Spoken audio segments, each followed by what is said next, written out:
یہ وادی اس کے لیے ایک مستقر کا کام دے گی اور جب تک وہ نہیں آتا میں اس کی حفاظت کرتا رہوں گا۔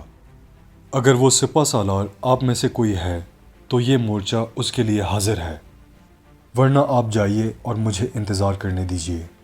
مجھ سے پہلے میرے والد اور ان سے پہلے ان کے والد اس سپہ سالار کی آمد کے شوق میں اس مورچے کی حفاظت کرتے رہے، میں بھی اپنا فرض پورا کرتا رہوں گا۔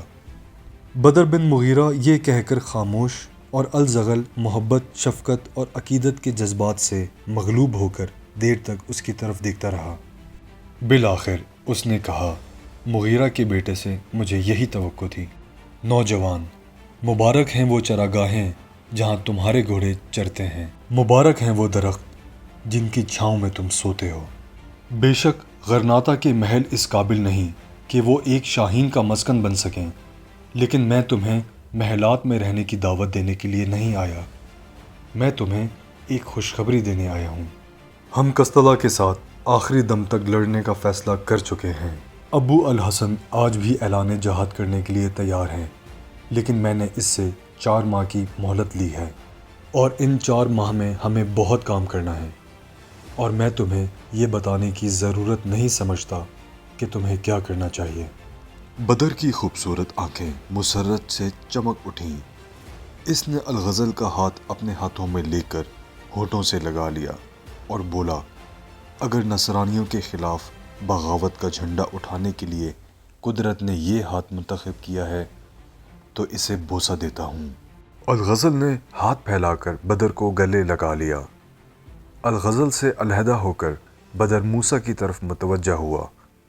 میں آپ کا اور آپ کے ساتھیوں کا خیر مقدم کرتا ہوں۔ موسیٰ آگے بڑھ کر اس سے بغل گیر ہوا تو الغزل نے مسکراتے ہوئے کہا، موسیٰ، یہ عقاب تمہارے قبضے میں بڑی مشکل سے آیا ہے، اسے چھوڑ نہ دینا۔ موسیٰ نے بدر کی پیشانی پر بوسہ دیتے ہوئے کہا، آپ پریشان نہ ہوں، میں آپ کو اپنے قبضے میں رکھنے کی بجائے آپ کے ساتھ اڑنے کی کوشش کروں گا۔ میں آپ کو جانتا ہوں، بدر نے مسکراتے ہوئے جواب دیا۔ غرناطہ کی آنکھ کے تارے کو کون نہیں جانتا؟ موسیٰ نے کہا، میں ایک بات کہے بغیر نہیں رہ سکتا۔ مجھے یہ خیال تھا کہ حالات نے آپ کو بے حد محتاط بنا دیا تھا، لیکن آج جو کچھ آپ نے کیا ہے وہ آپ کی روایات کے خلاف ہے۔ اس وقت آپ اکیلے ہمارے پاس چلے آئے، آپ کو یہ خیال کیسے آیا کہ ہماری نیت بری نہیں؟ بدر نے ہنستے ہوئے جواب دیا، 50 آدمیوں کی نیت اگر بری بھی ہو تو بھی اس جگہ اپنے لیے انہیں کوئی بڑا خطرہ نہیں سمجھتا۔ اور آپ کو کیسے یقین آیا کہ ہمارے پیچھے کوئی فوج نہیں؟ بدر بن مغیرہ نے جواب دیا، جب آپ یہاں سے 20 کوس کے فاصلے پر تھے تو مجھے آپ کی آمد کی اطلاع مل چکی تھی، اور مجھے یہ بھی معلوم ہو چکا تھا کہ آپ کے پیچھے کوئی اور فوج نہیں۔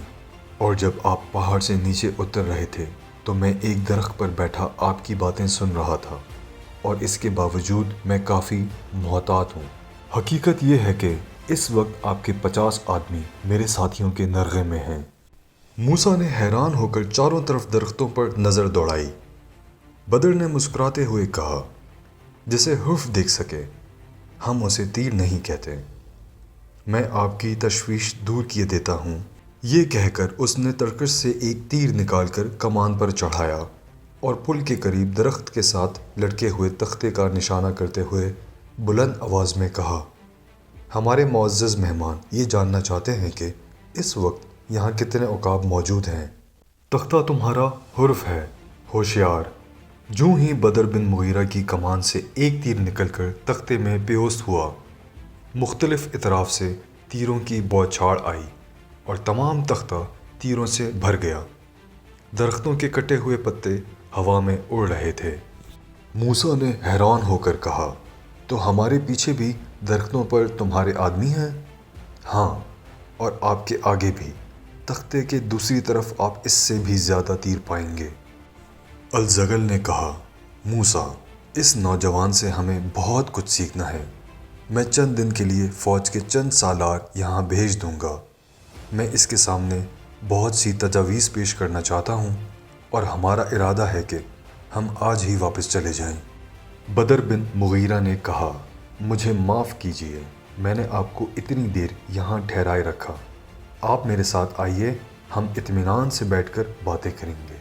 الزغل نے جواب دیا، لیکن آپ کی قیام گاہ یہاں سے کافی دور ہے اور وہاں جا کر شاید میں آج ہی واپس نہ جا سکوں۔ میں آپ کو زیادہ دور نہیں لے جاؤں گا، آئیے، اس جنگل کے پھل اور شکار آپ کے لیے اور اس کی گھاس آپ کے گھوڑوں کے لیے حاضر ہے، ہم آپ کی دعوت قبول کرتے ہیں۔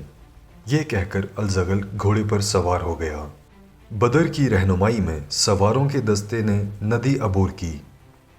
دوسرے کنارے پہنچ کر بدر نے بلند آواز میں اپنے ساتھیوں کو حاضر ہونے کا حکم دیا اور آن کی آن میں تقریباً 200 تیر انداز ندی کے آس پاس دونوں کنارے کے درختوں سے نیچے کود کر اس کے گرد جمع ہو گئے۔ ایک سرپٹ سوار جنگل میں چھپتی ہوئی سڑک پر نمودار ہوا۔ بدر کے تیر اندازوں اور الزغل کے سپاہیوں کے قریب پہنچ کر اس نے گھوڑا روکا اور مزبزب سا ہو کر ان کی طرف دیکھنے لگا۔ اس کی عمر 22 سال کے لگ بھگ معلوم ہوتی تھی۔ اس کی شکل و شباہت اور رنگ خاص عربی نسل یا بربری مسلمانوں کے بجائے مخلوط نسل کے ہسپانوی باشندوں سے ملتا تھا۔ اس کے چہرے سے سپاہیانہ جبروت سے زیادہ علم اور ذہانت مترشح تھی۔ اس کے گھوڑے کی زین کے ساتھ چمڑے کے 2 تھیلے بندھے ہوئے تھے۔ بدر نے اس کی طرف دیکھتے ہوئے کہا، بشیر، تم آ گئے؟ یہ تاجدار اندلس کے بھائی الزغل ہیں اور یہ موسیٰ ہیں۔